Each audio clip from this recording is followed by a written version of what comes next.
오늘 우리가 함께 은혜 받으실 하나님의 말씀은 신약성경 사도행전 21장 37절에서 22장 1절까지 본문이 되겠습니다.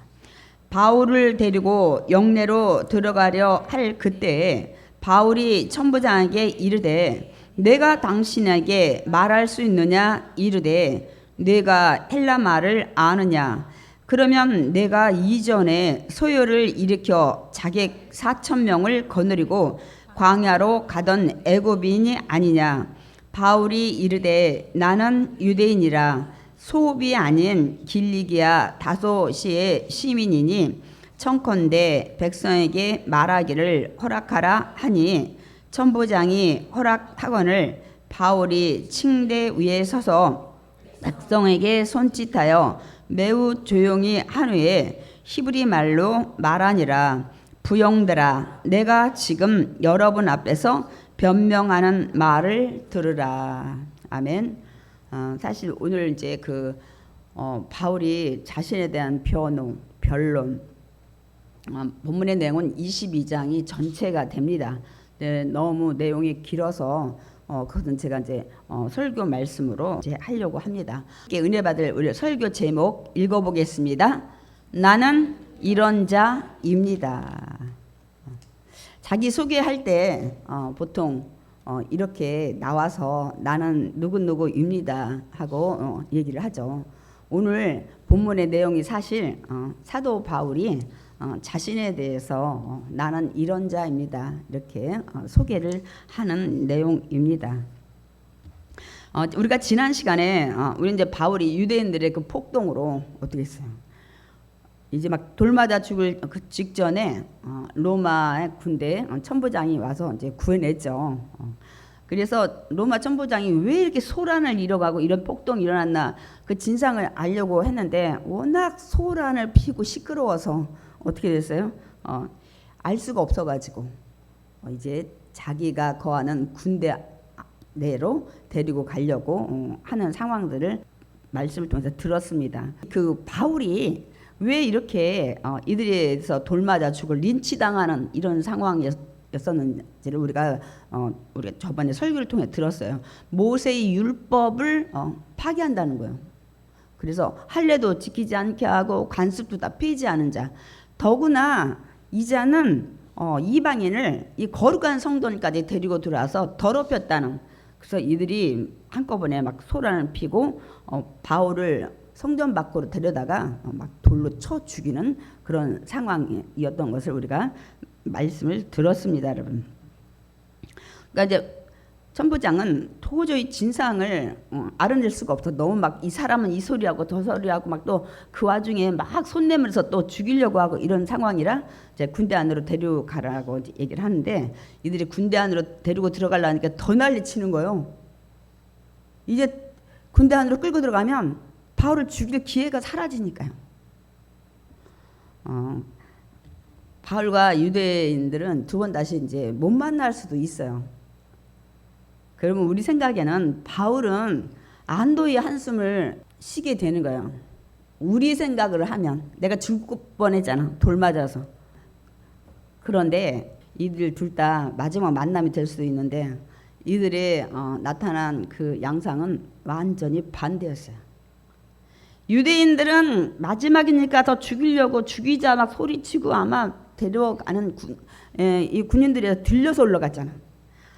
그런데 바울은 반대로 이들의 영혼을 살리려고, 그들은 죽이려고, 바울은 살리려고 하는 이런 반대의 현상이 일어나는 것을 우리가 볼 수가 있습니다. 그러니까 바울은 어떻게든 이번 기회가 마지막일 것 같은 거예요. 혹시 어떻게 될지 몰라서.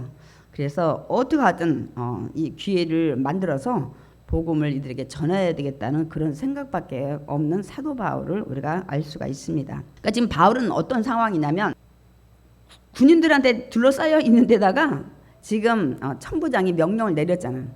그래서 양팔에 쇠사슬로 결박되어 있는 상태야 지금.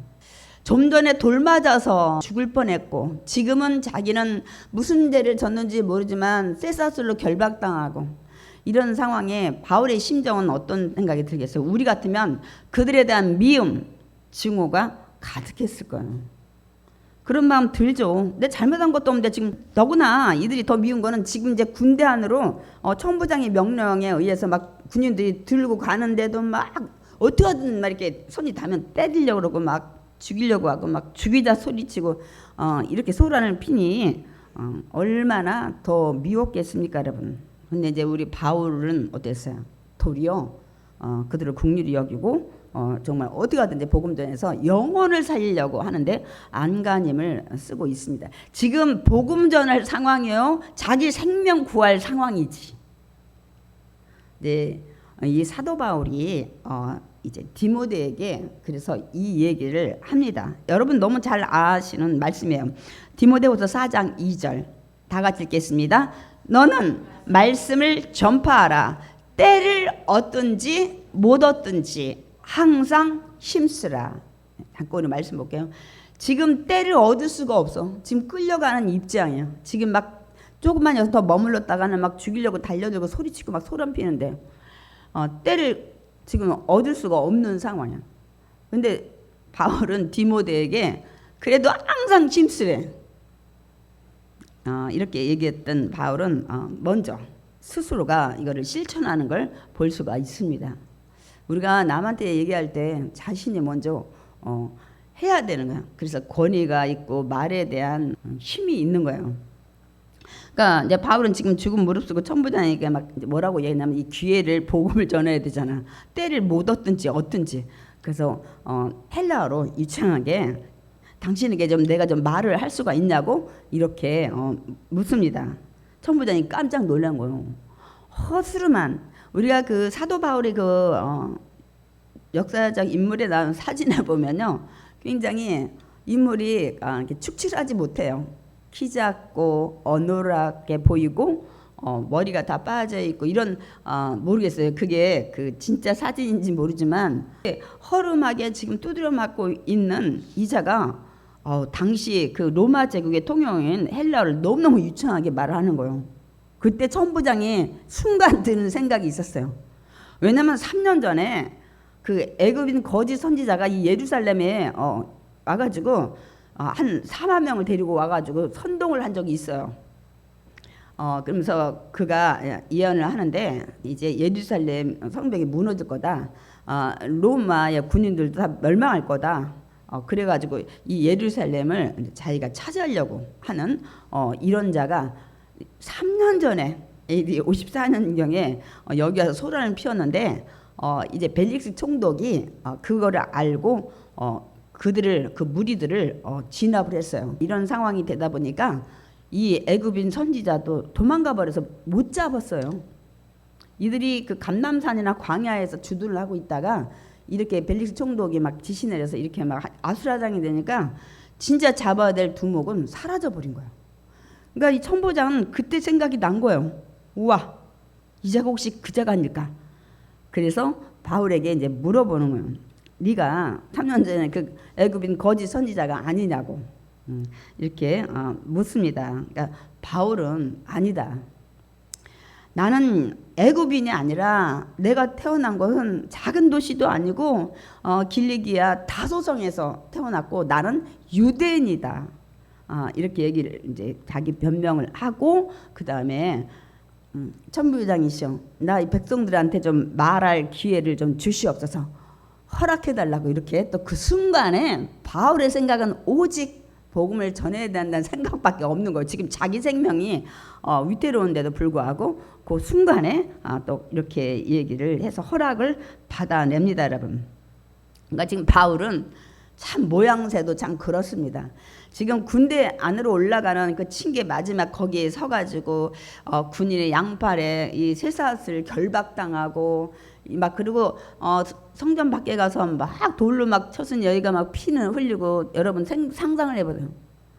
그럼에도 불구하고 그 자리에서 지금 이제 말을 이제 하기 시작합니다. 그들을 다 조용히 시켜요. 그 다음에 유대인들이 늘 쓰는 편하게 쓰는 히브리어로 여기서 시브리어는 보통 조금 아람어한 이렇게 아람어로 이들이 우리를 말하면 시골의 그 사투리 이들이 많이 쓰고 있었어요. 그러니까 히브리어를 이제 좀 편하게 아람어 방언 우리 그 예수님도 아람어 많이 쓰셨죠. 뭐 달리다금 소녀 일어나 이런 것들이 이제 아람어인데 이 언어로 얘기를 하니까 이 유대인들이 놀란 거예요. 아까는 헬라어를 유창하게 하더니 이제는 자기들이 쓰는 이 히브리어를 너무 또 유창하게 얘기를 하니까 조용해진 거예요. 근데 이제 말을 시작을 이제 합니다. 그것이 이제 22장 1절 우리 읽겠습니다. 부형들아, 내가 지금 여러분 앞에서 변명하는 말을 들으라. 저는 변명이란 단어를 별로 안 좋아해요. 변명은 자기 자신에 대해서 나는 뭐 죄가 없다 막 이렇게 할 때 우리 변명도 잘하네 이렇게 얘기를 하잖아요. 변론이나 변호 이런 단어를 쓰는 게 더 적합합니다. 왜냐하면 이 바울은 자기 생명을 구하기 위한 변명이 아니라 이 기회를 통해서 복음을 전하려고 하는 그런 계획을 가지고 있기 때문입니다. 그러니까 바울이 이렇게 지금 말을 하는 것은 뭐예요? 자신을 변호하기 위한 것이 아니에요. 오직 이들에게 복음을 전해서 생명을 구원하기 위한 마지막 기회라도 잡으려고 지금 안간힘을 쓰는 거예요. 이들은 죽이려고 안간힘 쓰고 바울은 이들의 영혼을 살리려고 안간힘을 쓰고 같은 상황인데도 불구하고 이렇게 다릅니다, 여러분. 이제 이렇게 히브리어를 유창하게 말하니까 그들이 조용해졌어요. 그래서 이제 차근차근 얘기를 합니다. 자신이 어디서 태어났고 출생, 그 신분에 대해서 이제 얘기를 시작해서 나는 이렇게 어디서 성장해서 어떤 교육을 받았고 이런 것들, 그 후 나는 어떻게 살아왔는지에 대해서 이제 말을 시작을 합니다. 우리가 이 오늘 사도 바울이 자기에 대해서 변명, 변론을 하는 이걸 통해서 주님이 주시는 말씀이 있어요. 여러분도 누가 여러분에 대해서 예수를 왜 믿게 됐어? 믿어서 뭐가 좋은데? 분명 묻는 분이 있어요. 예수가 누군데? 난 보이지도 않는데 너 하나님 봤어? 혹여나 이렇게 묻는 말씀이 있다면 여러분들이 머뭇머뭇거리면 안 되십니다. 즉각 확신 있게 간략하게 설명할 수가 있어야 돼요. 이 믿음은 여러분이 가지는 확신에서 나옵니다. 그러니까 말씀을 여러분이 알고 제대로 알고 누가 얘기했을 때 근데 그렇게 묻는 사람은 거의 다 불신자야. 그리고 그런 거에 대해서 반신반의 의심이 많은 자들이 분명 여러분한테 묻습니다. 그럼 여러분은 그때 즉각 그거는 이러이러합니다. 이건 이렇게 하고 나는 예수 믿으니까 뭐가 좋더라. 얘기할 수 있어야 돼요. 여러분이 물었는데 쭈삐쭈도 뭐 글쎄 막 이렇게 하면 그 다음부터 그게 불신이 생겨요. 여러분한테 자녀 공부 잘해? 그러면 잘하는 부모는 이번에 1등 했어. 지금 수시 집어넣는데 명문대 집어넣었어. 여기 집어넣고 저기 집어넣고 이게 곧바로 나와. 너 생활이 어때? 그러면 자랑거리 있는 사람은 머무르지도 않아요. 순간에 튀어나와요. 자랑하고 싶었던 것들은. 이렇게 하셔야 돼. 근데 여러분이 가장 자랑하고 싶은 것이 예수 그리스도이셔야 합니다. 여러분이 최고라면 예수 그리스도가 여러분이 최고가 아니라 예수 그리스도가 최고라면 그러면 아니 자녀 얘기보다 뭐 주택 얘기보다 주식 얘기보다 더 순간에 확신 있게 튀어나와야 되잖아요. 그래 안 그래요? 여러분 진짜 양심에 손을 대야 돼. 내가 정말 예수 믿는 걸 최고로 생각한다면 그 얘기는 어느 세상 자랑거리보다 여러분이 턱 하고 튀어나오셔야 돼. 그래 안 그래요? 맞잖아요. 여러분 예수님을 2순위 3순위 뒀으면 안 튀어나와. 그리고 뭔지도 정리가 안 돼. 제가 가끔 저희가 옛날에는 제가 가끔 여러 번 질문도 많이 하지만 옛날에는 저희가 코로나 전에 오후에는 나눔 예배를 드렸어요. 그 여러분이 물으면 막 이쪽 물으면 막 서로가 하시는 분이 있고 동문서답하시고 또 전혀 말을 안 하시다가 한 번 입을 트면 그냥 멍석 깔아놓은 것 같이 하시고 그래서 제가 그 리더들한테 좀 훈련을 시켜서 중간에 끊고 하라고 이제 그렇게 했는데 많은 어려움이 있어요. 왜냐하면 우리가 살아왔던 그런 문화가 그렇게 이렇게 말을 하면서 토론하는 그런 문화가 아니었기 때문에. 그런데 유대인의 문화는 그렇습니다, 여러분. 질문을 던지고 그거에 대해서 어떻게 생각하냐고 이렇게 묻고, 그리고 자기가 대답할 수 있는 것은 그건 아는 거예요. 근데 대답을 못하면 그거를 아는 게 아니에요. 그 우리가 메타인지라고 하는데, 여러분이 대답할 수 있는 게 그거는 여러분이 아는 건데, 여러분 대답 못하는 거는 여러분 그건 모르는 겁니다, 여러분. 근데 이런 것도 있어요. 머릿속에 막 엉켜 있어. 아는 게 막 정신이 하나도 없어서 혼란해가지고 뭐 아는 것 같기도 하고 뭐 들은 것 같기도 하고 뭐 이런데, 이렇게 하면 불신자들이나 또 믿는 또 자녀들도 있잖아. 어린 손주들이 물어볼 때 대답 못한다니까요. 확신 있게 여러분이 그때 여러분 그 좋은 세상 거 자랑하듯이 여러분이 확신 있게 대답을 할 수 있어야 됩니다. 아멘이십니까?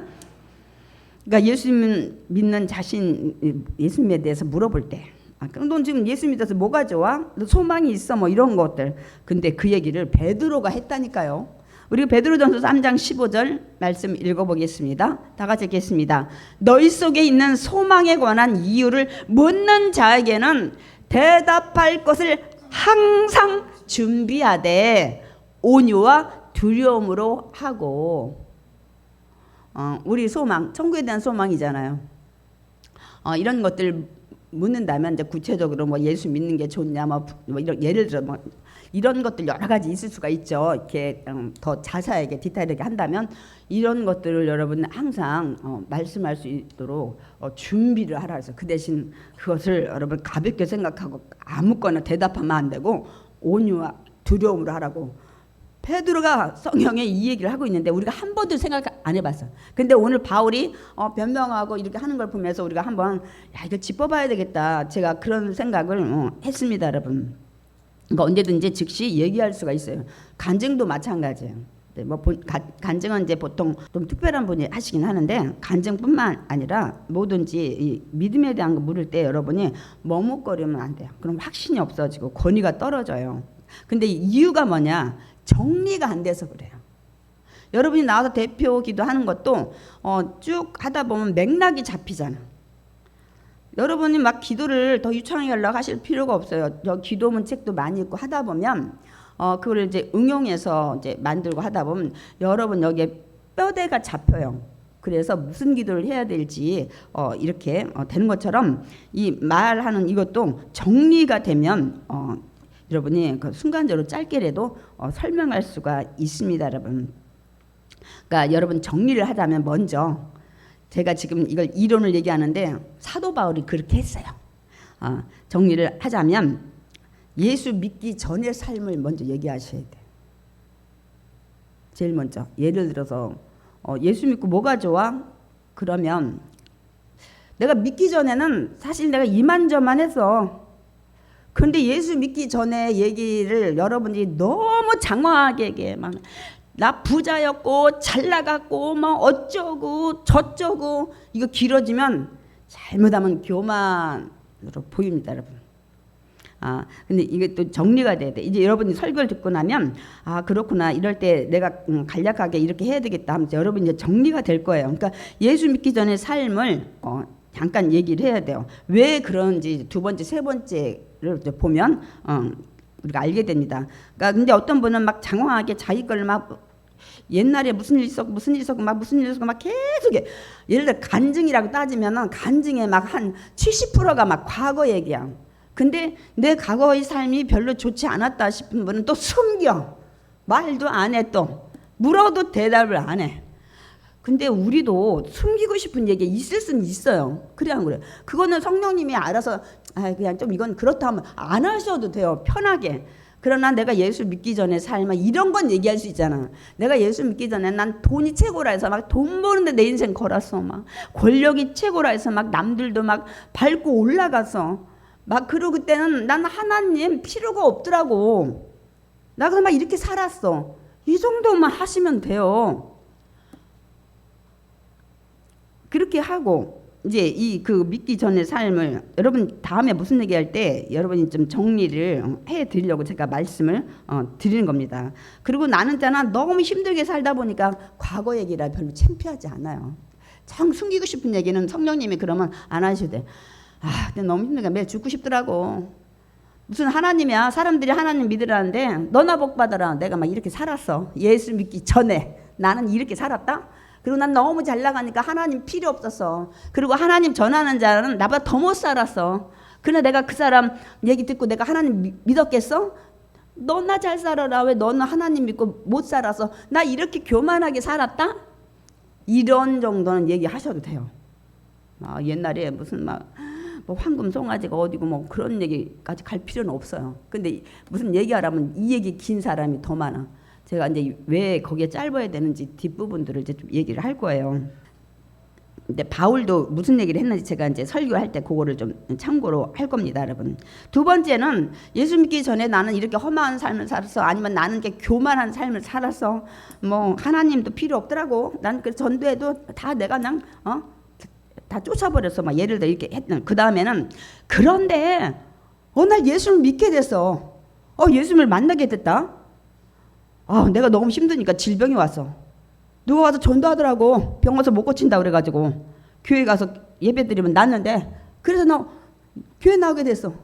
나 갑자기 사업이 잘 돼가 빵하고 망했어. 힘들어서 막 절망 가운데 누가 찾아와서 교회 가자고 하더라고.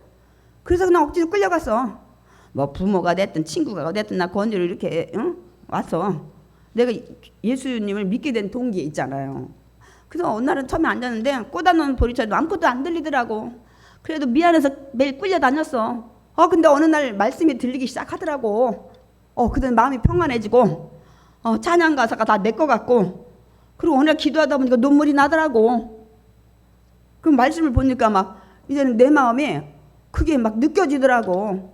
이렇게 예수를 만난 동기를 여러분이 반드시 얘기를 해야 그분한테. 나도 원래 이렇게 잘 살았을 때 교만할 때도 있었고 또 못 살아서 이렇게 세상 살고 싶지 않아서 이럴 때도 있었고 이렇게. 그런데 어느 날 저만저만해서 내가 교회 나오게 됐어. 예수 믿게 됐어. 그 예수를 믿게 된 동기, 만나게 된 동기를 여러분이 말씀을 하셔야 돼요. 그 다음 세 번째는 여러분이 나는 그래서 예수 믿고 난 후에 변화된 삶에 대해서도 말씀하셔야 돼요. 난 지금 너무 편해. 옛날처럼 잘 살지는 못하지만 마음이 편안해. 그다음 내 삶 다 맡겼어. 내가 뭐 날고 막 뛴다고 해서 되는 거 아니잖아. 그냥 주님이 나와 함께 한다고 생각하니까 그리고 힘들 때는 어려울 때는 기도하고 주님이 나와 함께 하시고 나보다 나를 더 잘 아시는 하나님 내 상황을 아시니까 나는 이렇게 내 삶이 변했어. 그리고 내가 온전히 주님 위해서 헌신하고 봉사하고 내가 이렇게 믿음 생활을 하고 있어. 이렇게 얘기를 하시면 돼요. 그러면 누구한테나 이게 은혜가 되는데 제가 여러분한테 지금 정리를 해드리려고 한번 질문을 할게요. 지금 예수 믿기 전의 삶, 예수 믿게 된 동기, 예수 믿고 난 후 변화된 삶, 이 세 가지 중에 여러분 어떤 게 가장 중요하다고 생각을 하십니까?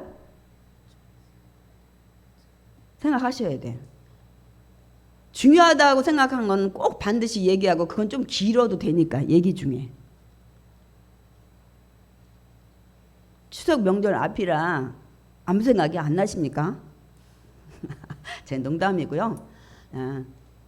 예수 믿기 전보다도 예수를 만나게 된 동기, 어떻게 해서 은혜 받고 그다음부터 내가 예수를 믿게 됐다는 것도 중요해요. 그러나 가장 중요한 거는 예수 믿고 난 후 내가 변화된 삶이에요. 아멘이십니까? 왜 그런 거예요? 믿음은 현재 진행형을 하나님이 가장 받으시고 기뻐하시기 때문입니다. 나는 과거는 이렇게 살았고 화려하게 살았고 뭐 어떻게 절망 속에 자살하다 뭐 어떻게 됐고 막 하고 막 근데 어떻게 해서 끌려가가지고 예수 믿고 근데 지금 나는 예수 믿었어도 개판이야 하면 이건 은혜가 사라지는 거예요. 나는 이만저만해서 예수 믿고 난 그렇다고 내 삶이 옛날처럼 회복된 건 아니지만 마음이 너무 편해. 이제는 맡기고 의지하고 갈 분이 계셔. 나는 이제 온전히 걱정 안 해. 이렇게 하면서 지금의 삶의 현재의 그것이 반드시 있어야 돼. 근데 지금의 삶은 없고 앞에 과거의 삶만 막 늘어놓고 막 이렇게 70% 얘기하시는 분이 있어요. 그건 필요가 없어요. 그건 제일 짧아야 돼.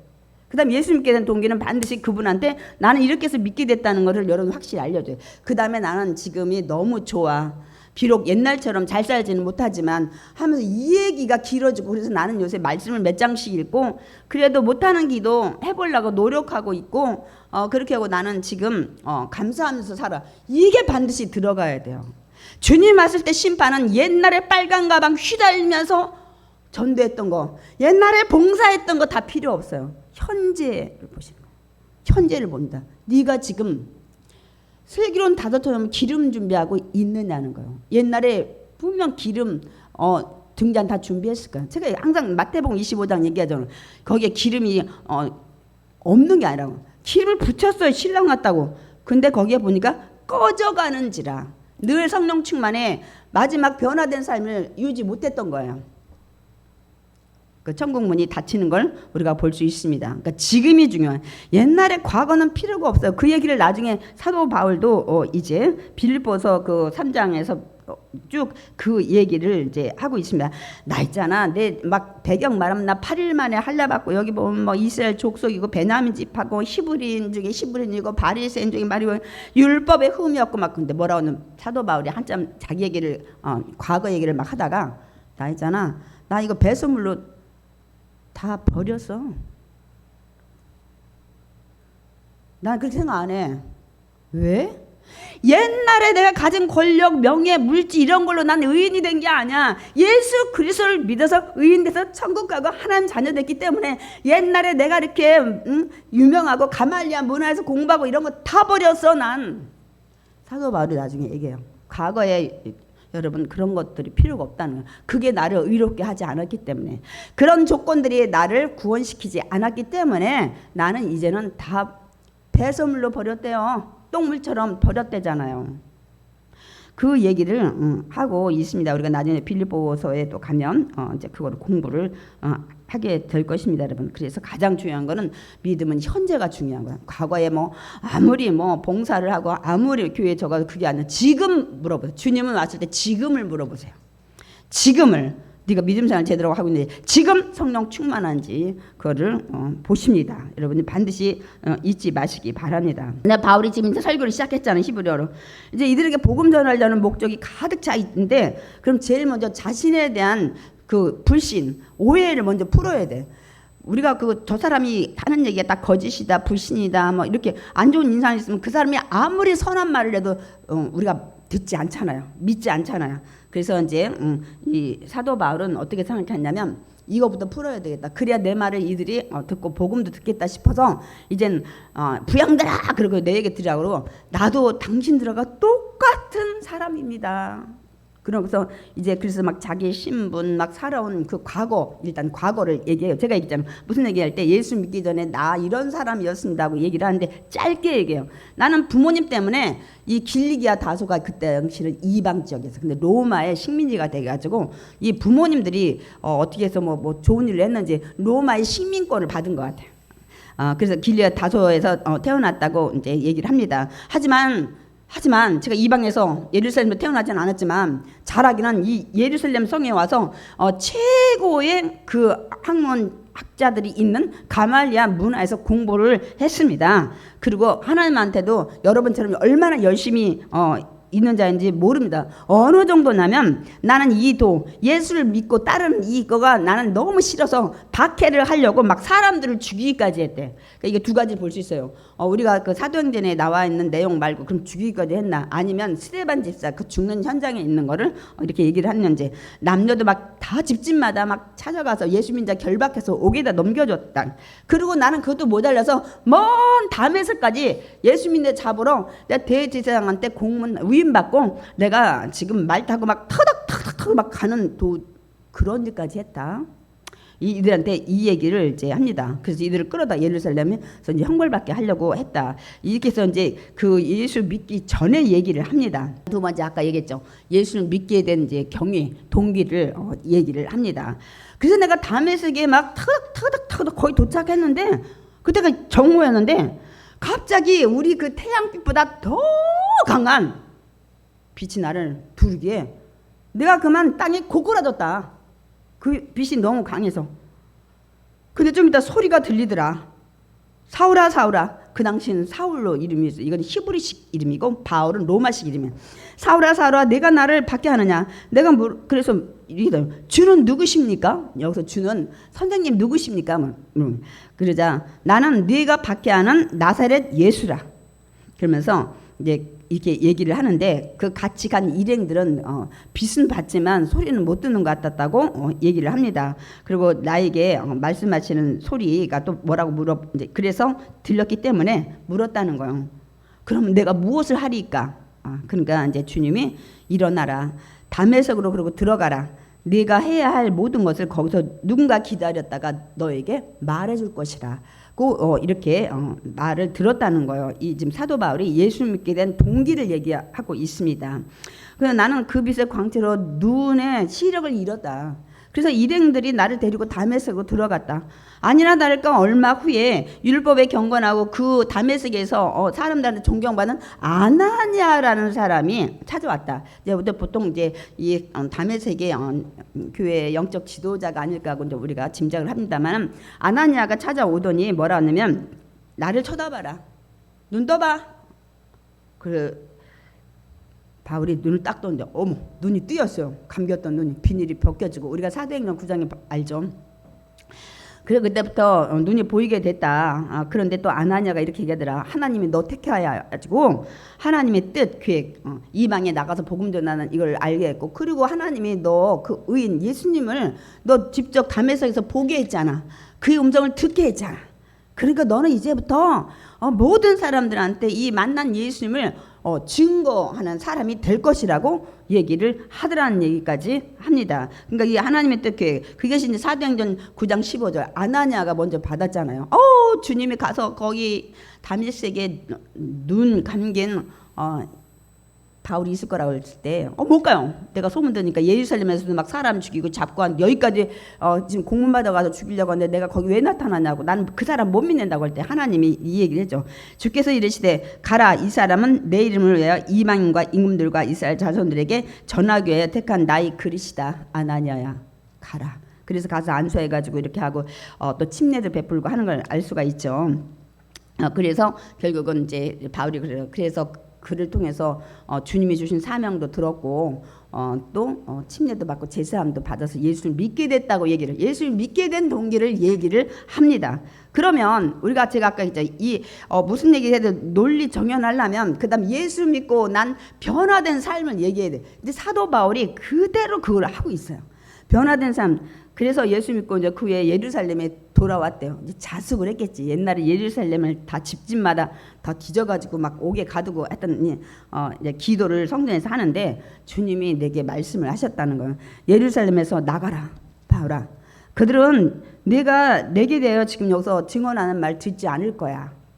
이렇게 얘기를 하는데 그때 바울이 이러면 주님.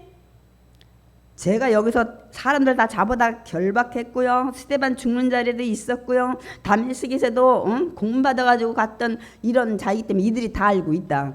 나처럼 이들에게 복음 전하는데 적합한 자가 누가 있겠습니까? 했는데 주님이 아니다라는 거예요.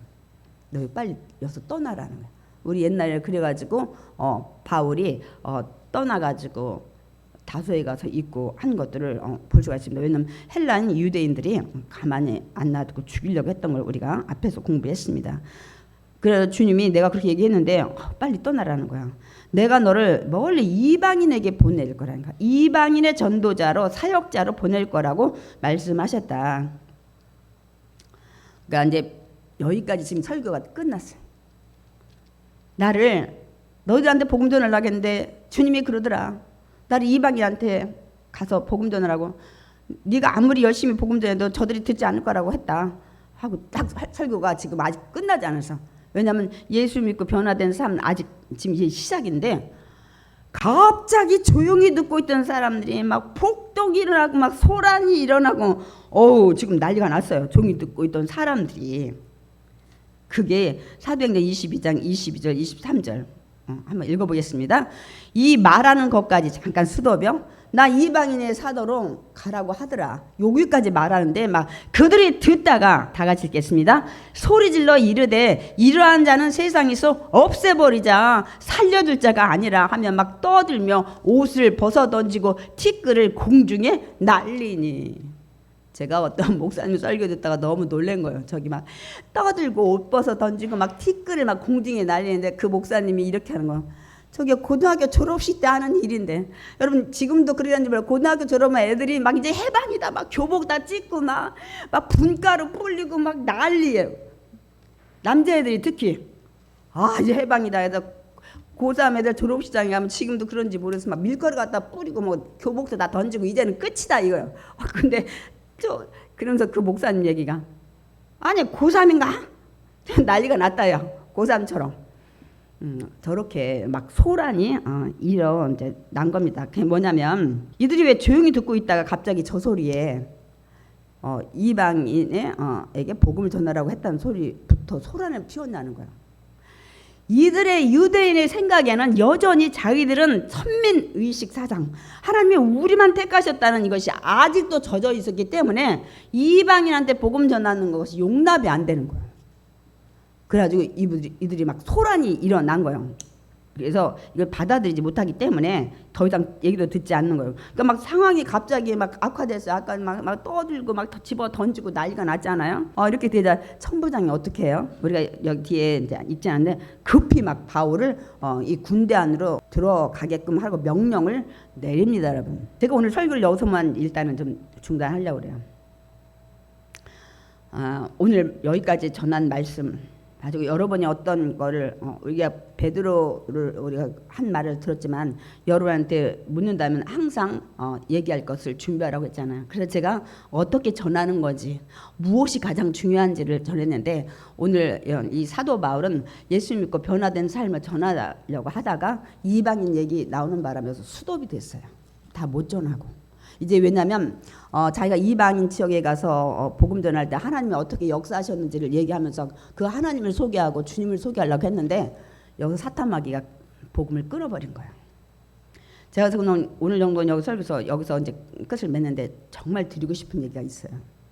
물론 여러분들이 하나님에 대한 소망 이런 것들 얘기하는 그런 방법도 중요하지만 제가 드리고 싶은 말씀은 다시 말씀드리자면 예루살렘에서 예수님이 십자가에 죽으시고 부활하신 이 복음이 승천하신 이방에 우리에게 복음이 전해지는 것이 이렇게 힘든 것이었다는 거예요. 그 복음이 바깥으로 전해지는데 이렇게 죽이고 정말 어떻게 하든지 못 전하게 초기에 이랬단 말이에요. 유대인들의 이기심 때문에. 그런데 오늘 우리가 바울의 상황도 봤지만 누군가의 헌신과 희생이 있었기에 지금 우리가 편안하게 복음을 듣게 됐고 하나님 믿게 됐고 예수님 믿게 됐고 자녀되고 천국 갈 수 있는 이런 은혜를 우리가 누리게 된 것입니다. 그래서 여러분 이 복음이 여러분 너무 가볍게 생각하시면 안 돼요. 이렇게 해서 들려진 이렇게 해서 우리에게 온 복음입니다. 그래서 여러분 늘 감사를 잊지 마시기 바랍니다. 그렇다면 우리가 해야 될 일이 딱 하나 있죠. 이렇게 힘들게 건너온 복음 그 모든 것을 반대하고 뛰어넘어서 오늘 우리 대한민국 오늘 우리 삶까지 우리 자신에게까지 온 이 복음을 우리는 어떻게 해야 돼요? 우리 역시도 믿지 않는 자들에게 여러분 복음을 전해야 될 줄 믿습니다. 그것이 주님이 원하시는 모습입니다. 그래서 제가 이번 명절에도 너무 막 직접적으로 예수 믿어라 예 그런 소리 하지 마시고 예수 믿으면 사실 이런 게 좋더라. 난 아직 부족해. 그렇게 얘기하셔야 돼. 변한 게 좀 없는데 그래도 내가 노력하는 삶으로 변한 거 보니까 예수 믿는 게 좋은 것 같아. 이래야 돼. 예수 믿으면 좋아. 달라져. 그럼 속으로 친척이 뭐 달라졌는데 막 이러니까 반발심 생기니까 여러분들이 지혜롭게 그 귀한 복음 반드시 전하셔야 됩니다. 아멘.